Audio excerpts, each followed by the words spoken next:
Bienvenue à tous sur Ndambo Vision.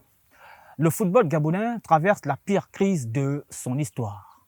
Une déclaration aux allures d'une stupéfaction totale, me diriez-vous? Eh bien, allons plusieurs années antérieures. Naissant dans les années 50, aux premières heures des indépendances, le Gabon avait un stade mythique, stade appelé le stade révérend Pierre Lefebvre. Un stade d'ailleurs qui a vu le roi Pelé se produire avec le football club de Santos, son club brésilien.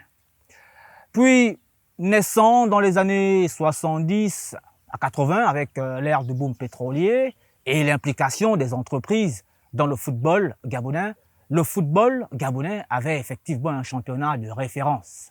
On a quand même souvenir de certains clubs légendaires tels la Jeanne d'Arc, Locomotive, Petrosport, le FC Canon 105, Mbilinga FC et autres, l'AS Sogara, qui a été d'ailleurs le seul club gabonais à jouer la finale de la Champions League africaine face au Al Ahly d'Égypte. C'était en 1984.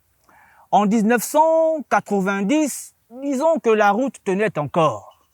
Et à partir des années 2000, on peut dire pas trop.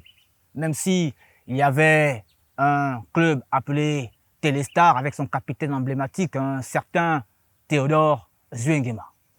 Soudainement, il y a eu 2012. 2012 qui a sonné le glas du championnat professionnel au Gabon. L'État a investi plusieurs milliards et on a pu voir un championnat qui se tenait entre 2012 et 2015. Et juste après 2015, disons 2017, 2018, à nos jours, plus rien. Je dis bien, plus rien à se mettre sous la dent. Entre clochardisation de certains joueurs gabonais, joueurs et joueuses du championnat national, pas de financement, arrêt répétitif du championnat national de football 1 et 2 et même chez les dames, pas de sponsors, bref, le football gabonais est retombé dans ses travers. Bien pire encore, les résultats de nos équipes nationales. Entre élimination trop facile des Panthères de moins de 23 ans à la dernière Coupe d'Afrique des Nations de la catégorie au Maroc et l'élimination certaine des Panthères seniors pour la prochaine Coupe d'Afrique des Nations en Côte d'Ivoire, le football gabonais est réellement dans une catastrophe totale.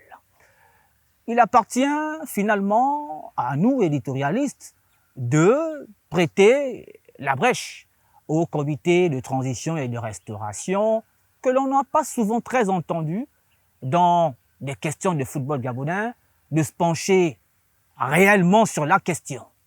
Il est urgent, et plus qu'urgent, pour le comité de transition et de la restauration des institutions de restaurer le football gabonais, surtout de ces différentes institutions, à savoir la Fédération gabonaise de football, la Ligue nationale de football professionnel et les clubs de première et deuxième division qui sont des véritables acteurs du football gabonais.